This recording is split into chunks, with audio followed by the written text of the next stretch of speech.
Hello, I'm Malcolm Douglas, and most of my adventures takes me to the top of Australia. Cape York, Arnhem Land, the Kimberleys, and of course the Western Desert. But there's another part of Australia that's always fascinated me, and that's the islands of Bass Strait. So on this adventure, I'm going to run from Port Phillip Bay in a large inflatable dinghy down to Wilson's Promontory, across to the Kent Islands, Flinders Island, Cape Barren Island, then all the way down the coast of Tasmania to Hobart. It's going to be a great trip, reasonably dangerous, but I'm really looking forward to it.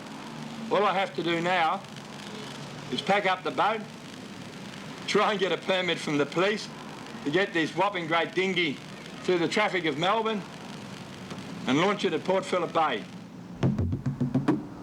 After countless phone calls and hours of deliberation, Malcolm eventually obtains a wide load permit and within days arrives in Melbourne. The flashing light, blazing headlights and red flags indicating excessive width keep the other vehicles well clear. Malcolm and his team waste no time launching the boat in Port Phillip Bay. It's a 7-metre Zodiac inflatable with a specially constructed centre console.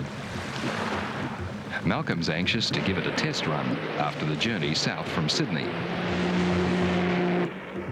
With a top speed of 35 knots when empty, it handles remarkably well.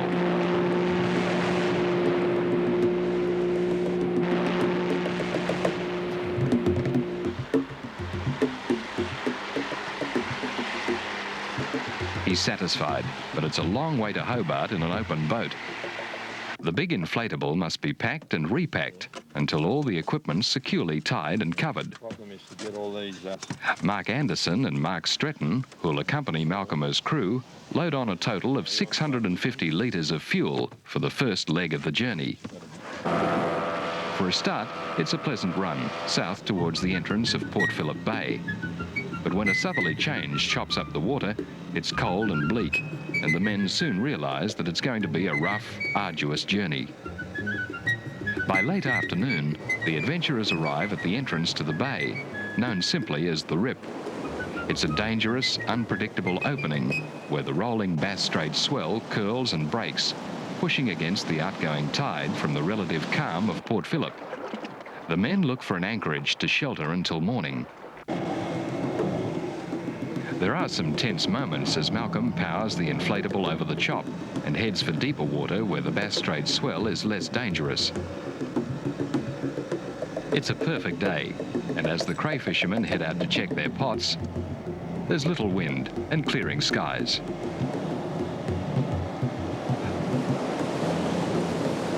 Following the coast south, they pause for a few minutes off Cape Shank, a notoriously dangerous point.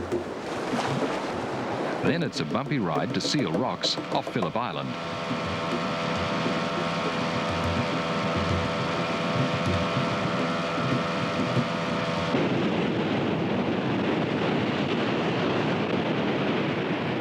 Surrounded by dangerous seas, the small rocky islets are the home of the Australian fur seal. With the arrival of the inflatable boat, the seals rush into the water and, keeping an eye on the visitors, perform a spectacular aquatic display.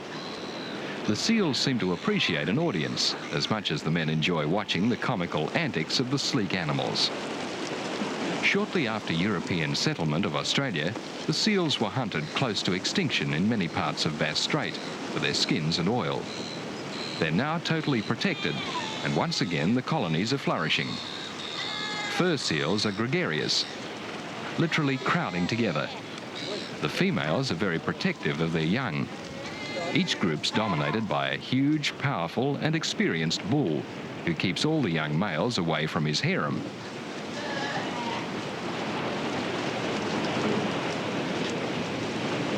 These young pups are 3 months old and will remain dependent on their mother for food and shelter for a year.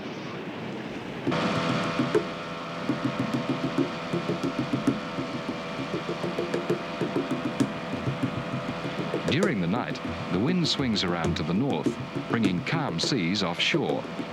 The boat hugs the coast, and the men enjoy the ideal conditions. By late afternoon, they reach the islands off Wilson's Promontory. The most striking in the Answer group is Skull Rock, a local name given to this massive granite outcrop because of its skull-like appearance. Dominating the western side is a massive cave. From a distance, it's even more spectacular.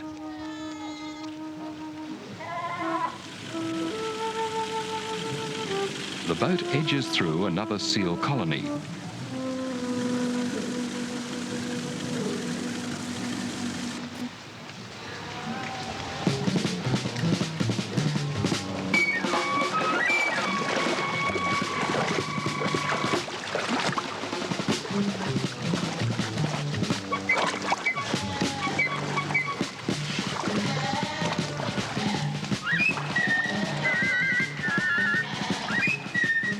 The Australian fur seal has strong, well-developed flippers, enabling it to climb steep slopes.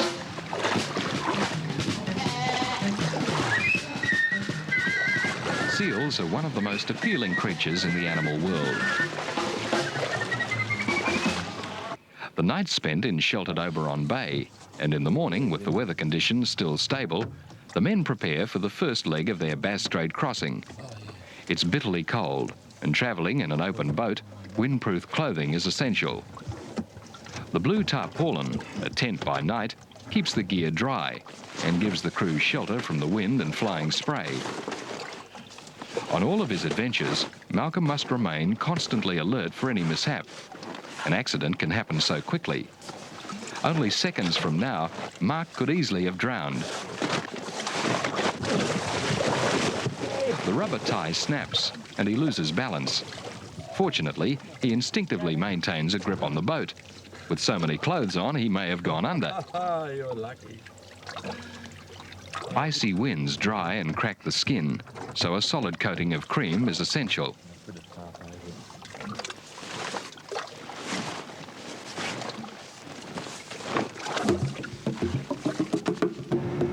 Playful dolphins join the inflatable as it swings south into the unpredictable waters of Bass Strait.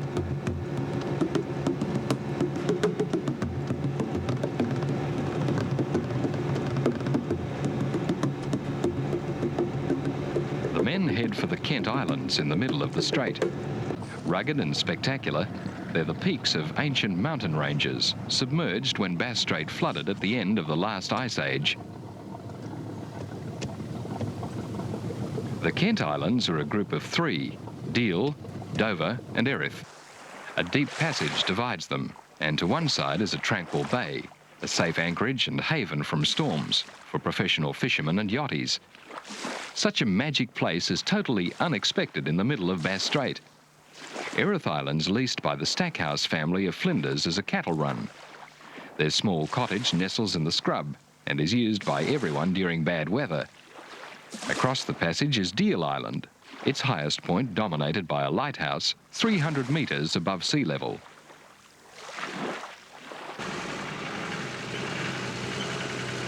Contact soon made with Stan Day, the keeper, and it's up the steep, winding track to have a look at the light. Wallabies, normally nocturnal, feed here all day, unafraid. Stan and his son-in-law are the permanent lighthouse keepers, the men working shifts to ensure the light never fails. Painstakingly built with immense effort in 1847, using bullock teams and convicts, it's now been signalling every night for 140 years. On such a glorious day, the view from the top's absolutely breathtaking. Stan's been on Deal Island for 9 years and believes that he's the luckiest man in the world to be able to enjoy such solitude, close to nature and the elements. At the heart of the light are two 1,000-watt globes. Only one is lit. The second's a spare. Huge panels of glass prisms rotate slowly at night, converting the 1,000-watt light into 1,000,000 candle power. Every light in Australia is unique, and a navigator can establish exactly where he is by checking the information on his charts and counting the flashes. The Deal Island light, on a clear night, can be seen 50 nautical miles away. During the day, the prisms are scrupulously protected from the rays of the sun.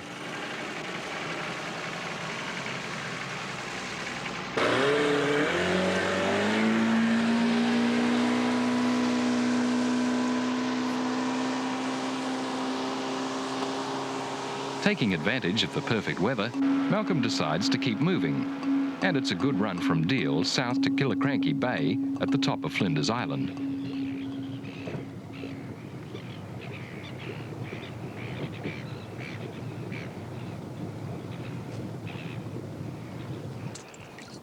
It's been a long day. While the crew camp ashore, Malcolm always sleeps in the inflatable. So if the wind springs up during the night and conditions deteriorate, he's instantly awake, ready to move. Clearing sufficient room, he just rolls out his swag. It's not very comfortable when it's rough. And to stay dry, he just pulls the tarp over his head.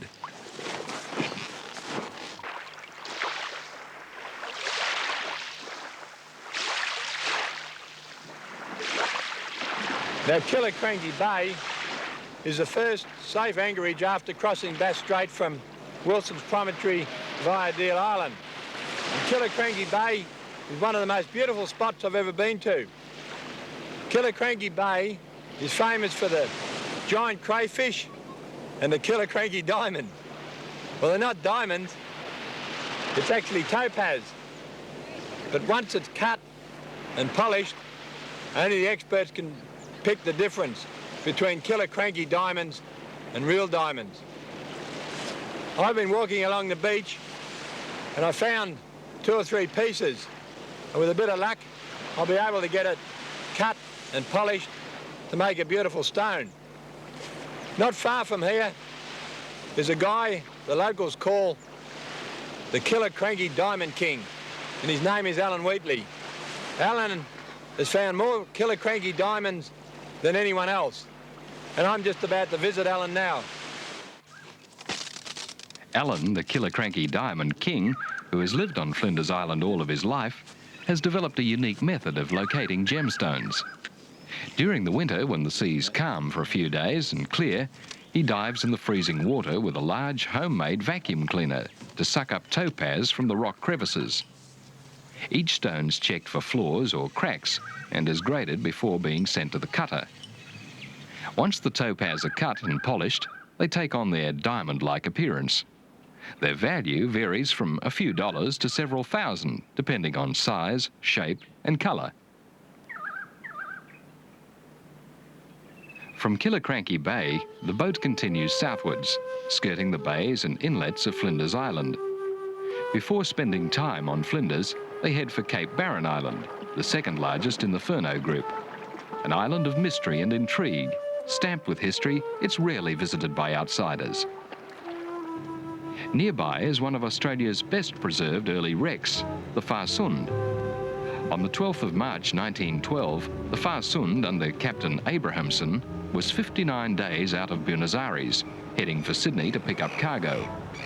Loaded with 600 tonnes of ballast sand, she was pounded by a southeast gale and ended up on an even keel in 3 metres of water. Anchors were put out and the captain headed for Launceston for assistance on a boat visiting Cape Barren Island.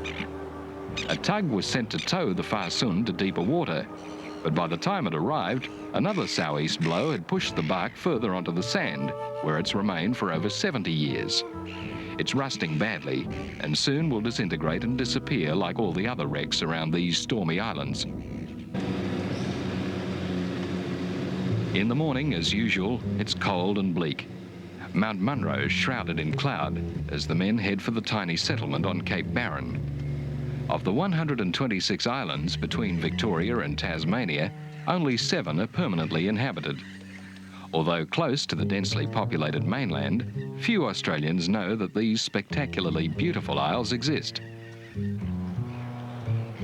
The Cape Barren settlement spreads around a tranquil bay, sheltered from the Bass Strait gales. Only 70 people, the Cape Barren Islanders, live here now. Many of them are descendants of the original white sealers and their Aboriginal women. Cape Barren's famous for its wildfowl, the big Cape Barren geese. These geese are unique to Australia and among the rarest waterfowl in the world. The handsome birds were once shot as agricultural pests. Their eggs were destroyed and they were in danger of being wiped out. Now, with careful management, their numbers have increased dramatically. There's continuing controversy among the local farmers as to whether the geese should be allowed to breed up again. Many believe that they eat too much improved pasture, especially in the dry summer months when the geese congregate on Flinders Island to feed. It's hoped that these magnificent birds are never again hunted to the point of extinction. Franklin Sound divides Cape Barren Island from Flinders Island, and a number of smaller landforms add to the magnificent panorama.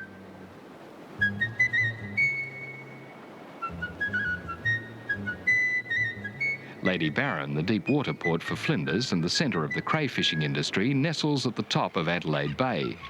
This will be the next stop for the travellers.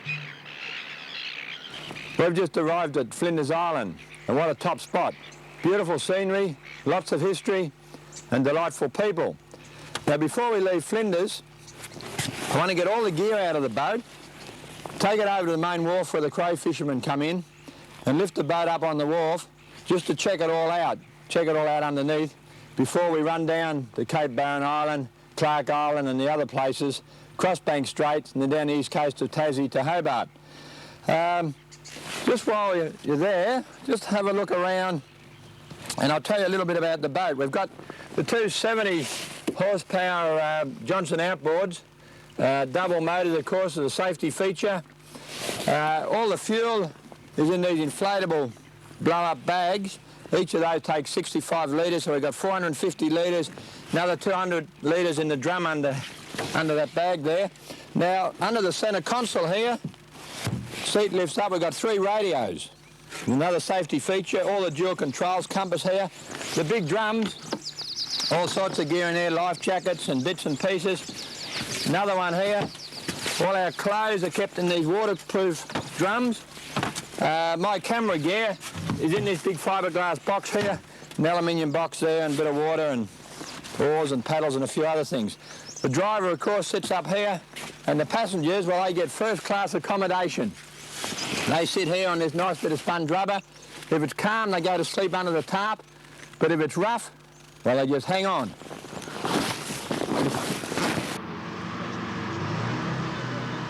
Due to the size and shape of the inflatable, it must be lifted high from the water for a thorough hull inspection. South of Flinders Island, the weather conditions will be a lot rougher, and Malcolm must check the boat thoroughly before they continue. It's divided into separate air compartments, so if there's any leakage, only one section will deflate. This is a vital safety feature. After a detailed examination, it's back into the water. Before they set off, there's plenty to see on the island. First of all, Malcolm arranges to join the fishermen catching the big Tasmanian lobsters.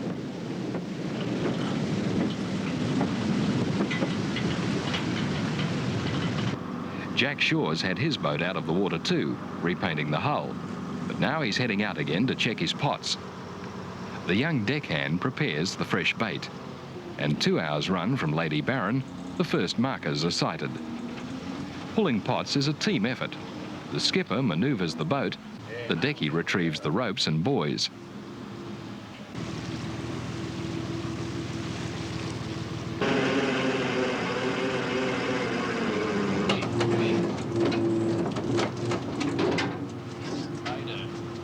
There's strict industry control, and Jack measures each cray to make sure that it's legal size. Even 1 millimetre under, and it's thrown back. Elsewhere in the world, these crustaceans are called spiny lobsters, but in Tasmanian waters, they're crayfish, or more often, just crays. Crayfish are a major money spinner for the skipper. He gets an average $10 per kilo, and his deckhand a percentage of the catch. The number of pots a crayfisherman's permitted depends on the length of his boat. Jack Shaw's allowed 38 pots, and the licence for each pot costs $4,000. So that's $152,000 for the total pot licence. Add on at least $100,000 for the boat and equipment, plus years of experience, and it's only a certain tough breed of men who can take on crayfishing. Today it's calm and warm. Most days it's rough, windy and cold. The pots are rebaited. and Jack studies the echo sounder. It's his knowledge of the seabed that'll decide where the crays should be. The pots must be dropped right next to a crevice where crayfish hide. The men check their pots every day, unless it's too rough to leave port.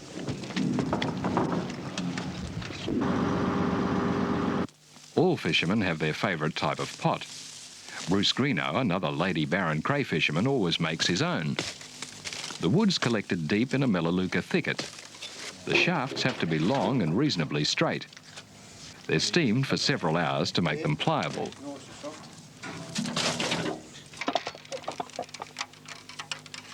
Bruce begins with cane, building up the neck where the crays enter the pot. When it's the preferred height, the shoulders are formed and the pot takes on its distinctive shape. The steamed shafts are now supple and bend easily to complete the sides. A well-made pot would last at least 2 years.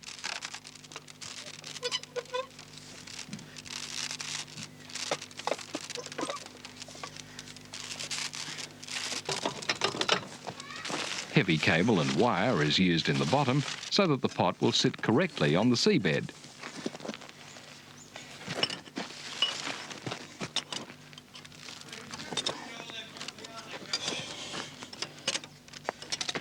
Now it's ready to catch crays.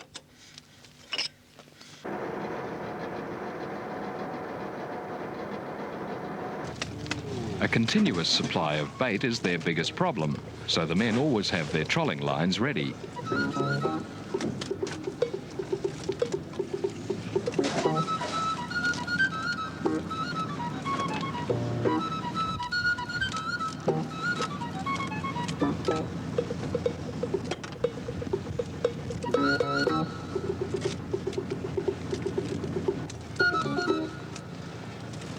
Bruce is working the east coast of Flinders Island, where it's usually more sheltered at this time of the year, but it's still bitterly cold.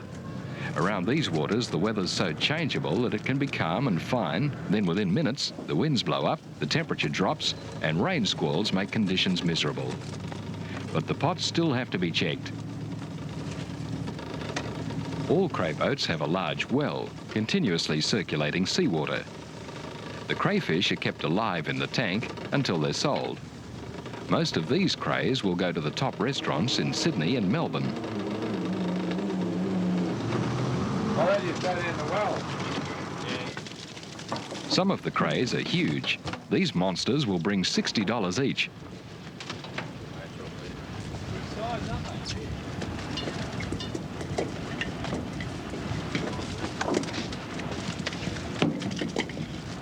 Bruce shows Malcolm a peculiar balancing act. Tickle a large cray on its underside and it stiffens, completely rigid. And other strange marine creatures also end up in the pots.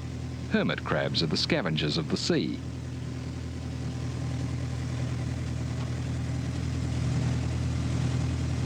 And this prehistoric-looking shark can stay alive for hours out of the water.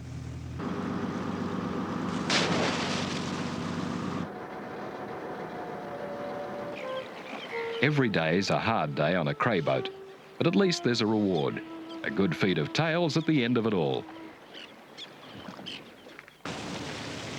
A group of men who earn even more money than the cray fishermen and toil under rugged conditions are the abalone divers. They swim all day below the surface, among the swaying seagrasses in the freezing water, collecting the elusive abalone from the seabed. There's always the chance of a shark attack, and a number of divers have been taken by white pointers. They surface whenever the bag's full. The incentive's great, the divers grossing up to $300,000 each year. Abalone is exported to the USA, Hong Kong and Japan, where it's esteemed as a delicacy. Because he's a lifesaver from New South Wales. One old skipper remembers a shark attack well. A young New South Wales surf lifesaver working as a cook decided to swim ashore from the boat for some exercise. And then he got halfway and he decided to rest and float. And what happened then? As soon as he went over his back for a spell, the shark grabbed him. Yeah, they're not sure what sort of shark. I think it was a white pointer. He was lying on his back. We were in the motorboat going to go out about 2 miles outside where the ship was laying to pull these spots. Yeah. And he yelled, "Shark!" He's just swimming ashore to keep fit. If he could have swim another 10 or 20 yards, he could have walked ashore. And this white pointer, or I think it was a white pointer, came up, grabbed him on the behind, and you managed to go and pick him up. Yeah, we picked him up. And he was still alive? He was still alive, laying in one great big pool of blood. And he ended up at Yarram Hospital for about 6 months in hospital with 280 stitches. Yeah. And he's still alive to this day. Today he's married and he gets around with a little bit of a limp. That's all that's left him with. I've never heard that story before. And the doctor was Dr. Martin. For the time we got bit, we got in charge with 3 PI. That's Worspool Shore Station. Yeah. And I kept in touch with Dr. Martin all the way. And the moment we hit Worspool Wharf through the night, the doctor was there. They got him straight to Yarram. Straight into Yarram. The thing is about this story is that the fishermen never believed that the sharks would come into the shallow water in the winter, and it proved they were wrong. Flinders Island, named after the brilliant navigator Matthew Flinders, now has a population of 1,100. Those who don't carve a living from the sea are farmers, exporting their livestock to the Australian mainland. The island lies in an atmosphere of peace and tranquility, dominated by the brooding Strzelecki Ranges. Back in the 1830s, one of Australia's great tragedies occurred here at Wyberlina, when it became the home of the last of the Tasmanian Aborigines. The only building standing today is the recently restored chapel. A George Augustus Robinson, with immense missionary zeal, travelled throughout Tasmania gathering together the remnants of the tribes. 160 dispirited and homesick people were shipped to this area. Within a few years, 115 had died, and in 1847, the last 45 were sent to Oyster Bay near Hobart to die in peace. The last Tasmanian Aborigine to die was Truganini, a fine woman who pleaded in vain that her bones be buried with dignity and not used for scientific study. At Wyberlina today, all that's left of this sad period is an empty church where Robinson failed miserably to Christianise this ancient race. The inflatable's repacked, and Malcolm prepares for the crossing to Tasmania. He's surprised to learn that his crew have some reservations about continuing. They're finding conditions too miserable, so have decided to head back to Sydney. 21-year-old Stephen Eastwood from Hobart joins Malcolm, and being used to the cold, he revels in the rugged conditions. Good-sized flathead are common in all the bays, and it's easy to catch a feed.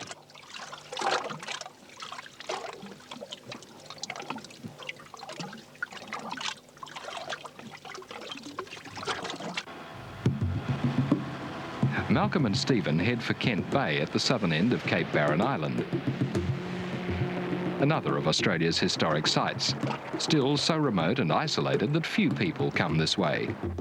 We've just arrived at Kent Bay, and this is a very interesting place because in 1799, Captain Bishop and his crew on the ship, the Nautilus, arrived here to set up a camp, and this was the first settlement outside of Sydney. And they came here for one reason, and that was to hunt seals. And in 5 months, they clubbed to death 9,000 fur seals and skunned them and sent the skins out through Sydney. And they got 14 shillings each in 1799 for the skins. Can you imagine it? 14 shillings, that was a lot of money. And of course that started a rush. And in 3 years, there were over 200 sealers and some whalers hunting the seals around these islands. From reports, all these little rocky points were crawling with seals. But between 1800 and 1806, the sealers clubbed to death over 100,000 seals, skunned them and exported the skins. And in 20 years, the industry failed because, of course, the seal population was virtually exterminated. And even today, there are still very few seals in these Bass Strait Islands. Malcolm and Stephen anchor between two islands that are of particular interest, Rum Island and Preservation Island. Granite-topped, they've changed little in 12,000 years since the flooding of Bass Strait. The soft light and pastel colours are found nowhere else in Australia.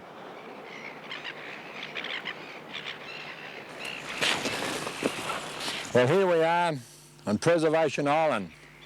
It's a beautiful, calm day. But back not long after the first fleet had sailed into Sydney Cove, there was a sailing ship coming through here with the name, the Sydney Cove.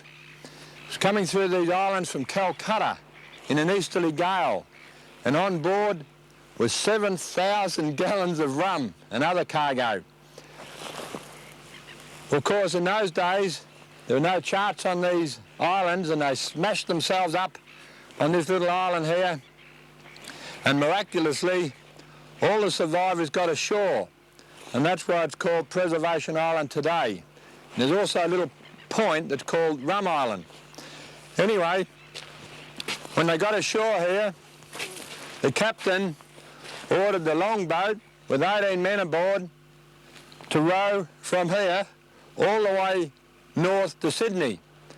Well, they battled the elements of Bass Strait for 2 weeks, and they finally ran ashore on the 90-mile beach between Port Albert and Lakes Entrance.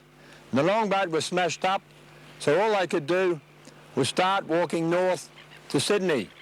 And you've got to remember that it was a completely unknown coast. Well, within 4 weeks, 9 of them had died. Some of them from exhaustion, and some of them had been speared by the Aborigines. And for another 4 weeks, the remainder continued north all the way along the coast towards Sydney. After another month, there were only 3 survivors. They were staggering along the beach near Botany Bay, exhausted, close to death, when they were picked up by a boat from Sydney Cove, taken to Sydney, and of course, a rescue boat was sent down here to Preservation Island to pick up all the survivors. And I just bet that they also picked up a lot of that rum, 7,000 gallons of it. These islands are the breeding grounds of one of the world's most amazing birds, the short-tailed shearwater, or as they're commonly called, mutton birds. Every year in September, they return to breed, to the same island, and usually to the same burrow, where a single large egg's laid. It's now well into the breeding season. The adults are at sea feeding. The chicks underground are silent. All the eggs are laid at the same time, so that the chicks hatch within days of one another. They grow rapidly until the end of April, when they leave their burrows ready for the flight north. And this is why the mutton birds are so remarkable. They complete an annual migration to the northern hemisphere, flying via New Zealand, Japan, the Arctic Circle, and the west coast of the USA, before returning to the same burrow year after year. One banded chick took off from here, and it was found by an Eskimo 4 weeks later in the Bering Straits. It had flown 12,000 kilometres. It's believed that mutton birds live for at least 30 years, spending most of their life at sea. They dive below the surface of the water to feed on the rich marine life. With the annual arrival of the mutton birds to breed among the tussock grasses, a peculiar industry has developed, the mutton bird harvest. The mutton birders live in huts along the beaches, the interiors simply furnished, creating an atmosphere of bygone days. Many of the sheds are operated by Cape Barren Islanders. The others are outsiders who arrive each year for the harvest. The first requirement for a catcher is a strong stick to carry the birds. Rubbed well with mutton bird oil, it's now ready for work. The commercial exploitation of chicks is strictly controlled by the National Parks and Wildlife Service, and each team works in a predetermined area. A shed operates with a team of about 8. The catchers collect the birds and carry them back to the sheds.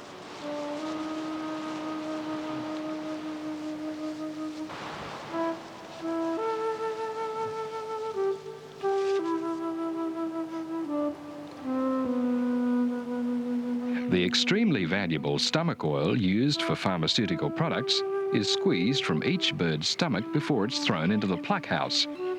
The pluckers work all day, a metre deep in down. The birds are passed into the scalding room, where the last of the feathers are removed before the carcasses are cleaned and packed. Years ago, the mutton birds were salted. Now they're frozen for sale. They have a strong and very distinctive flavour.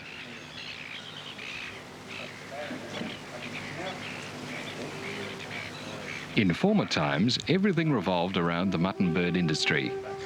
Even the schools were closed for their holidays during the season, instead of at Christmas. In 1933, over 800,000 birds were taken, but now the numbers have dwindled to a few 100,000. There are pressure groups trying to stop mutton birding, but it's a contentious issue, as it's still a traditional vocation of the islanders. Many of the islands have been declared wildlife reserves, stock have been removed, and mutton birding stopped. This unique Bass Strait industry is dying out, as families are less willing to work at such a demanding job.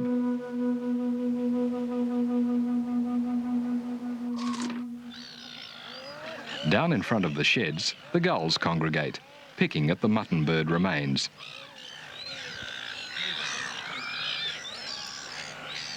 Along the beach, Stephen notices a peculiar shape and investigates. It's the jaw of a large whale. According to the locals, the whale swam into the shallow waters of Franklin Sound about 15 months ago and ended up on the beach. Surprisingly, after so long, a large piece of blubber is still lying on the sand. The islands have a long history of whale beachings. This massive vertebra and other bones were collected by the locals from beaches nearby.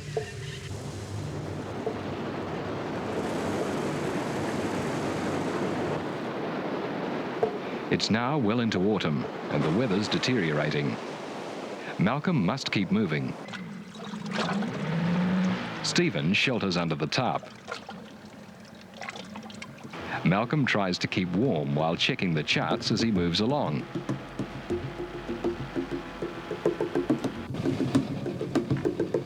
Banks Strait, the stretch between the Furneaux Group and Tasmania, is notoriously rough and dangerous.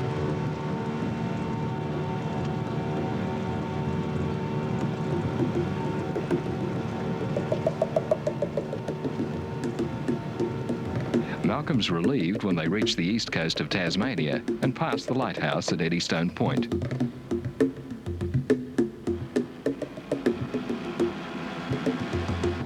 For a day or two, the weather clears as they travel south, past the small fishing port of Bicheno and on to Wineglass Bay, the most beautiful reserve on Tasmania's east coast.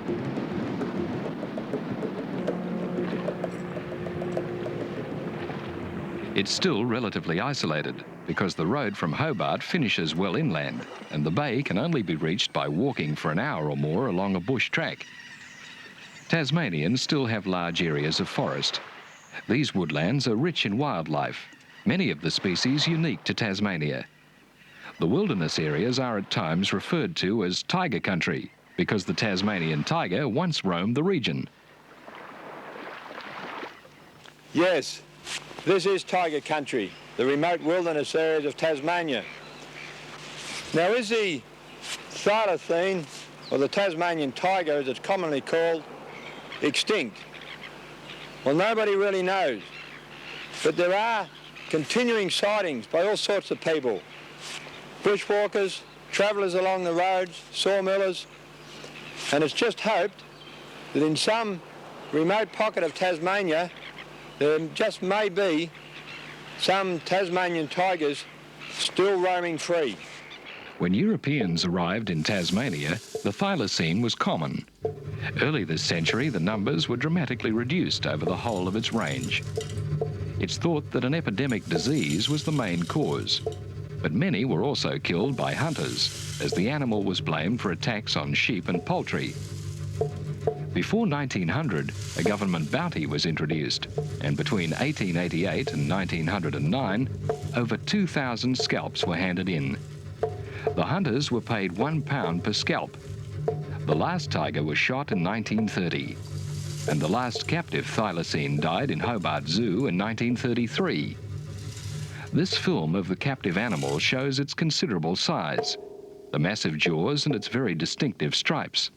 Hence the name, Tasmanian tiger. It's actually the largest marsupial carnivore in the world. It would be a tragedy if the thylacine were now extinct in Tasmania. It died out on the Australian mainland several thousand years ago when the Aborigines arrived with the dingo, a dominant predator. Tasmania still has a lot of wild country, and respected authorities believe that the Tasmanian tiger exists. Let's hope that they might be right. Wallabies, an important source of food for the thylacine, are common.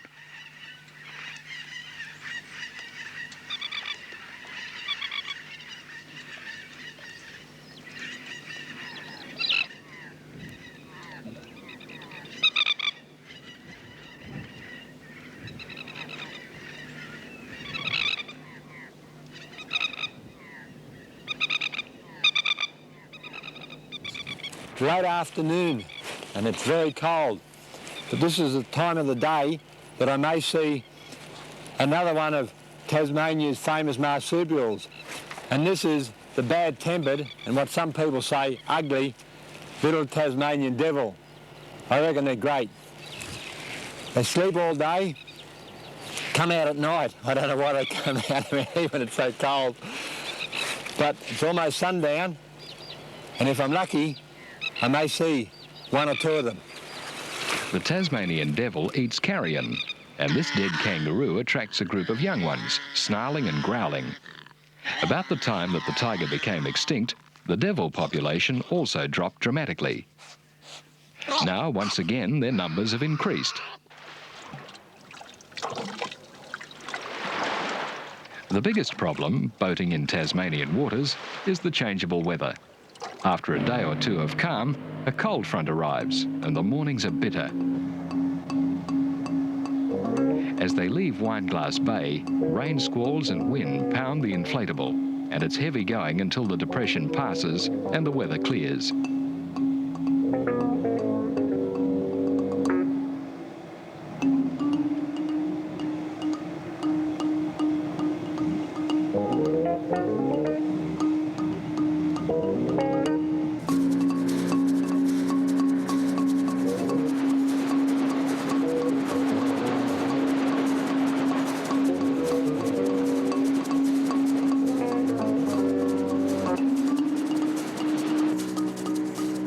After the rough trip down the coast, there's a welcome break in the sheltered waters of Blackmore Bay.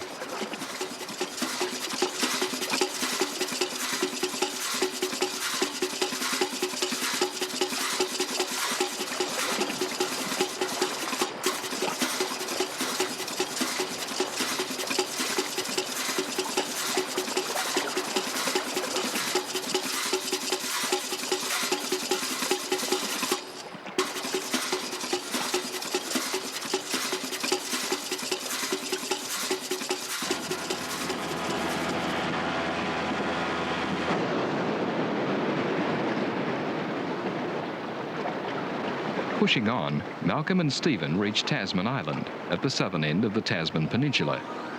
These fluted cliffs of dolerite are an awe-inspiring spectacle. Only fishermen and yachties ever pass so close to these remarkable rocks.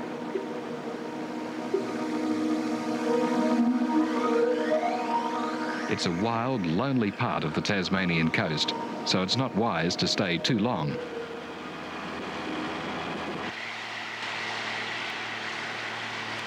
The next stop's Port Arthur, once Australia's most notorious convict colony. Now it's only a grim reminder of an infamous past. Founded in 1830 to cope with the enormous number of convicts coming to Australia, it earned a reputation as a brutal and dreaded prison. When it finally closed in 1877, 12,000 convicts had served time here. In 1835, the guard tower was constructed as extra security for the military barracks because the commander feared a mass revolt. Today, Port Arthur attracts visitors from all over the world, and every effort is made to stop the ruins deteriorating further.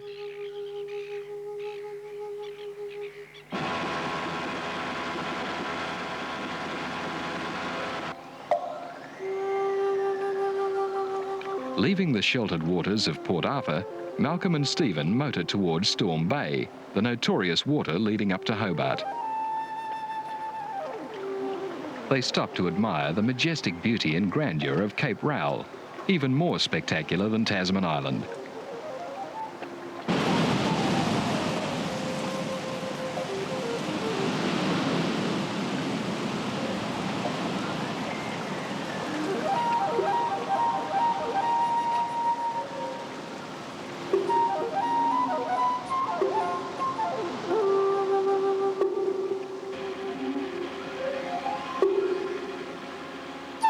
hours later, they're in the Derwent River and tie up for the last time at the Hobart Wharf.